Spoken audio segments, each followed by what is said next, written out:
Hey guys what's up. आज हम बात करेंगे क्लास 11th का चैप्टर फर्स्ट हिस्ट्री का the Harappan civilisation. Let's start. जो पहला सवाल है, व्हाट इज़ सिविलाइजेशन। तो हम आज सिविलाइजेशन को समझने की कोशिश करेंगे कि आखिर सिविलाइजेशन का मतलब क्या होता है। इसको समझने से पहले हमको समझना पड़ेगा कि और क्या हड़प्पन सिविलाइजेशन से पहले भी और सिविलाइजेशन एग्जिस्ट करती थी।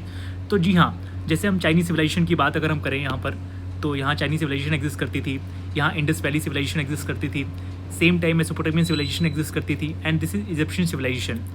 ये चार सिविलाइजेशन हमको देखने को मिलती है जो बड़े सिविलाइजेशन थे उस समय के हिसाब से।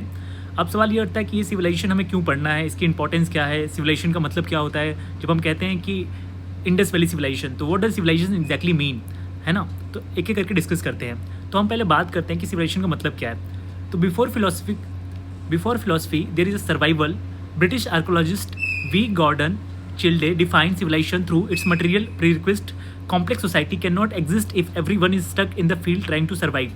So basically civilization के कुछ लक्षण होते हैं, कुछ कैरेक्टरिस्टिक्स होती है जिसको हम देखेंगे। पहला होता है सरप्लस फूड।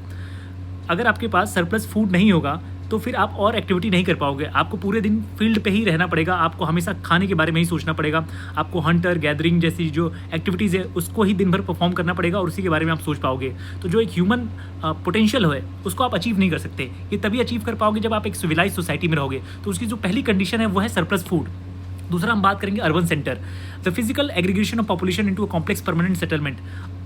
इससे पहले अगर हम कहते हैं कि जब सिविलाइज सोसाइटी नहीं थी, इसका मतलब कि वो हंटर गैदरिंग थे, वो एक जगह पर नहीं रहते थे, वो प्लेस टू प्लेस मूव करते थे, उनका कोई परमानेंट ठिकाना नहीं था। तो एक सिविलाइजेशन की ये भी एक खासियत होती है कि वहाँ पे सोसाइटी जो होती है वो ऑर्गेनाइज होती है और एक अर्बन सेंटर के फॉर्म में वो एग्जिस्ट करती है।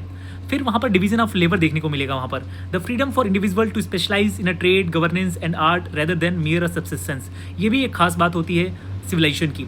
लेकिन सिविलाइजेशन सिर्फ मात्र इतने भर नहीं है कि सरप्लस फूड हो, अर्बन सेंटर्स हो, डिवीजन ऑफ लेबर हो। इसके अलावा भी हम सिविलाइजेशन को देख सकते हैं। जैसे फॉर एग्जांपल अगर हम और इसके डीप में जाएं तो सिविलाइजेशन का बेसिकली मतलब है the transition from living in nature to building in artificial physical and mental environment. कि जो सोसाइटी थी, जब हमने सोसाइटी इस्टेब्लिश नहीं करी थी, जब हमने खेती करना सीखा नहीं था, जब हम हंटर और गैदरिंग जैसी चीज़ों पे डिपेंड रहते थे, तो हम टोटली नेचर पे डिपेंडेंट रहते थे और नेचर के थ्रू ही हम गवर्न होते थे।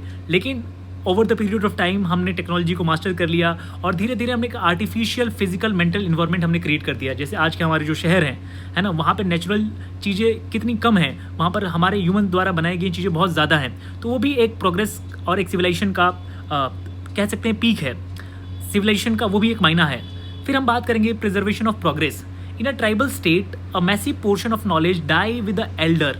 कि अगर कोई पूर्वज हैं हमारे, पहले के टाइम पे लोग वर्बली इन्फॉर्मेशन को पास करते थे। अगर कोई मर गया तो मर गया, इन्फॉर्मेशन वहीं ख़त्म हो जाएगी, या हो सकता है कि एक दो पीढ़ी तक उसके मायने बदल जाए, उसकी मीनिंग बदल जाए, उसको हम प्रोपगेट नहीं कर सकते उसी फॉर्म के अंदर। लेकिन एक सिविलाइज सोसाइटी के अंदर हम देखेंगे कि यहाँ पे ह्यूमन मेमोरी को हम लॉज, लिटरेचर, आर्किटेक्चर और इंस्टीट्यूशन के थ्रू प्रोपगेट करते हैं from one generation to another generation. तो ये भी सिविलाइजेशन के लाइक डीप मायने हैं, है ना, जो हमको अलग बनाती है जब हमारी सोसाइटी सिविलाइज नहीं थी।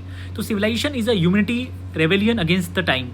और कुछ हम बात करें सिविलाइजेशन को समझने के लिए तो हम ये भी कह सकते हैं कि basically what happened to the human psyche when it stop running from predator and start living in community of a stranger. तो क्या होगा बेसिकली, अगर हम जब हंटर और गैदरर वाली सोसाइटी में रहते थे, जहाँ हम ट्राइबल्स फॉर्म वाली जो सोसाइटी थी, तो वहाँ पर हम अपने सारे जो भी एक्शंस होते थे वो बेसिकली सब डिपेंड होते थे सर्वाइवल मोड पर, कि सर्वाइव करने के लिए जो भी ज़रूरत पड़ेगी हम वो करेंगे। तो ये बेसिकली ट्रांजिशन है from survival to the what, the profound psychological transition required to navigate life surrounded by 1,000 of unknown individual. तो basically it is a transition from chaos to order. तो सिविलाइजेशन को हम इस फॉर्म में भी देख सकते हैं कि जहाँ हम अपने इंस्टिंक्ट से काम ना लेकर इंटेंट से काम ले रहे हैं। जहाँ ज़रूरत पड़ रही तो किसी को मार नहीं दे रहे, हम सोच रहे हैं उसके बारे में। जहाँ ज़रूरत पड़ी तो हमने किसी का चोरी नहीं किया, किसी का छीन नहीं लिया। तो जो भी काम हमारे इंस्टिंक्ट से हो रहा है उसको हम कहाँ से कर रहे हैं, इंटेंट से कर रहे हैं। तो सिविलाइजेशन की ये भी एक निशानी होती है कि हम अपने इंस्टिंक्ट पे ना काम करके हम अपने इंटेंट पे काम करते हैं।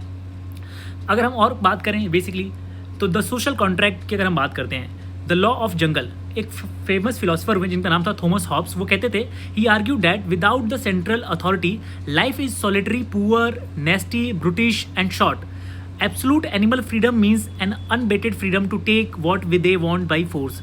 तो बेसिकली अगर आप अपने एनिमल इंस्टिंक्ट पे जिंदा रहते हो, जब हम कहते हैं ना कि ये बड़ा ही बारबरिक है, ये अनसिविलाइज है, इसका मतलब है कि वो अपने सिर्फ इंटेंट से काम ले रहा है, सिर्फ अपने जो इंटरनल उसके गट्स हैं, जो उसकी फीलिंग है, वो अपने माइंड का इस्तेमाल नहीं कर रहा है, वो सिर्फ अपने एनिमल जो एब्सोल्यूट एनिमल फ्रीडम है उसके थ्रू वो चीज़ों को पाने की कोशिश कर रहा है। अगर हम बात करें जो सिविलाइज सोसाइटी होती है तो बेसिकली वहाँ पे लॉ ऑफ जंगल नहीं काम करता, जहाँ पर जो पावरफुल होगा वो चीज़ों को गवर्न करेगा, वो चलाएगा अपने हिसाब से, जिसका मन करेगा उसको मार देगा, जैसे जंगल में होता है। जंगल का कोई अपना नियम नहीं होता। लेकिन हम जब सोसाइटी की बात करते हैं, सिविलाइज सोसाइटी की बात करते हैं, तो वहाँ हम रूल ऑफ लॉ की बात करते हैं। रूल ऑफ लॉ बेसिकली क्या है? A collective agreement of surrender a portion of our absolute animal freedom in exchange society gain predictability and security. आपको सिक्योरिटी और प्रिडिक्टिबिलिटी आपको जंगल के अंदर देखने को नहीं मिलेगी। ये सिर्फ आपको देखने को कहाँ मिलेगी? जहाँ पे रूल ऑफ लॉ होगा। तो एक सिविलाइज सोसाइटी का ये भी निशानी होती है कि वहाँ पर रूल ऑफ लॉ होगा। जैसे हमारे देश के अंदर कॉन्स्टिट्यूशन है, पुलिस है, आर्मी है, जो इस चीज़ों को मेंटेन करती है, रूल ऑफ लॉ को मेंटेन करती है। समाज है अपने नियम, अपने तरीक़ों से उस रूल ऑफ को मेंटेन करता है। जैसे हमको बचपन से सिखाया जाता है कि चोरी नहीं करना है, किसी को मारना नहीं है, किसी को परेशान नहीं करना है ना। तो बेसिकली हम जब जंगल से शिफ्ट होकर एक सोसाइटी में आते हैं तो हमको रूल को इस्टेब्लिश करना पड़ता है, जो कि अगेन एक कैरेक्टरिस्टिक्स है सिविलाइज सोसाइटी की। अगर हम बात करें द एक्सपेंशन ऑफ एम्पथी, अगर हम इसको एम्पथी के सेंस में भी सिविलाइजेशन को देख सकते हैं कि क्या हमारे अंदर एम्पथी है या नहीं है। For example, pillar the law and order, the external visible enforcement of conduct manifest as a court, police. ये सारी चीज़ें हमें क्या बताती हैं कि जब हमको कुछ रूल्स चाहिए, कुछ नियम चाहिए, तहाँ जाके हम मास लेवल पर कॉर्पोरेट कर सकें, एक दूसरे का सहयोग कर सकें। ये थोड़ा अजीब नहीं लगता आप लोगों को कि हम 8 billion people living on the earth, है ना। ये कॉपरेशन बाकी जानवरों में, बाकी एनिमल्स में देखने को नहीं मिलता, ये हमारे अंदर ही देखने को मिलता है, क्योंकि हम कॉपरेट कर सकते हैं। और वो कॉपरेशन कहाँ से आता है? वो कॉपरेशन आता है कोर्ट, पुलिस, कोड और स्टोरी, बेसिकली स्टोरी टेलिंग, है ना, कि हम सब एक स्टोरी सुनाते हैं। कैसे? वो स्टोरी हो सकती है नेशन की, वो स्टोरी हो सकती है मनी की, वो स्टोरी हो सकती है कुछ भी की, basically boundary, anything like historical figure, whatever. तो स्टोरी जो होती है ह्यूमंस को कनेक्ट करती है, और लार्ज नंबर में जो हम एक दूसरे के साथ कॉपरेट कर पाते हैं उसमें सिविलाइजेशन का, पुलिस का, कोर्ट का एक बहुत इंपॉर्टेंट रोल होता है। अगर हम बात करें मोरालिटी, ये भी सिविलाइजेशन का एक पहलू है कि सिविलाइज, जब हम बात करते हैं कि हम एक सिविलाइजेशन सोसाइटी में रहते हैं तो उसमें मोरालिटी एक अहम रोल प्ले करती है। Internal alignment of society occur when the might cease to take right, characterized by valuing the protection of a weak and pursuit of justice। अगर हम एक सिविलाइज सोसाइटी नहीं होते तो ये वीक जो होते हैं कब के एलिमिनेट किए जाते हैं। जंगल के अंदर कोई कमज़ोर जो होता है उसको जंगल प्रोटेक्ट नहीं कर सकता, उसको जो शेर है वो मार के खा जाएगा। जंगल का नियम, वहाँ पे लॉ एंड ऑर्डर से काम नहीं चलता, वहाँ इंस्टिंक्ट से काम चलता है, आपके गट फीलिंग पे काम चलता है। वहाँ पे लॉजिक काम नहीं करता, वहाँ पे मोरालिटी काम नहीं करती, वहाँ पर कंपैशन काम नहीं करता। तो एक सिविलाइज सोसाइटी के अंदर एक और जो पिलर है वो है एम्पैथी और वो है जस्टिस। ये दो चीज़ें सिविल सोसाइटी के अंदर, सिविलाइज सोसाइटी के अंदर होती है, ये भी एक उसका फीचर है। अगर हम एंथ्रोपोलॉजिकली बात करें तो basically civilisation is the presence of organised compassion. आपके अंदर कंपैशन है कि नहीं? जैसे हम इंसान एक दूसरे के फूड की चिंता करते हैं, एक दूसरे के रहने की चिंता करते हैं। हम, कोई हमारे लिए कपड़े बना रहा है, कोई हमारे लिए खेती कर रहा है, कोई हमारे लिए ऑफिस में ऐप बना रहा है, कोई हमारे लिए डॉक्टर, कोई हमारा इलाज कर रहा है, सब हम एक दूसरे की मदद कर रहे हैं। और उसके बदले हम एक्सचेंज में क्या कर रहे हैं? Money. Money just a story. लेकिन हम सब क्या कर रहे हैं? एक दूसरे के सर्वाइवल को क्या कर रहे हैं? सुनिश्चित कर रहे हैं कि हम सब जिंदा रह सकें, है ना। और उसके लिए हमको किसकी ज़रूरत पड़ती है? Money. Money is just a way to basically exchange the things. But हमारे अंदर क्या है? कंपैशन। हम ह्यूमन बींग के अंदर, है ना, बाकी एनिमल्स के अंदर भी है, बट हमारे अंदर ये कंपैशन देखने को मिलता है लार्ज लेवल पर, जो हम इसके साथ क्या कर पाते हैं? कॉपरेट कर पाते हैं। तो एक सिविलाइज सोसाइटी के अंदर कंपैशन भी एक इंपॉर्टेंट रोल प्ले करता है।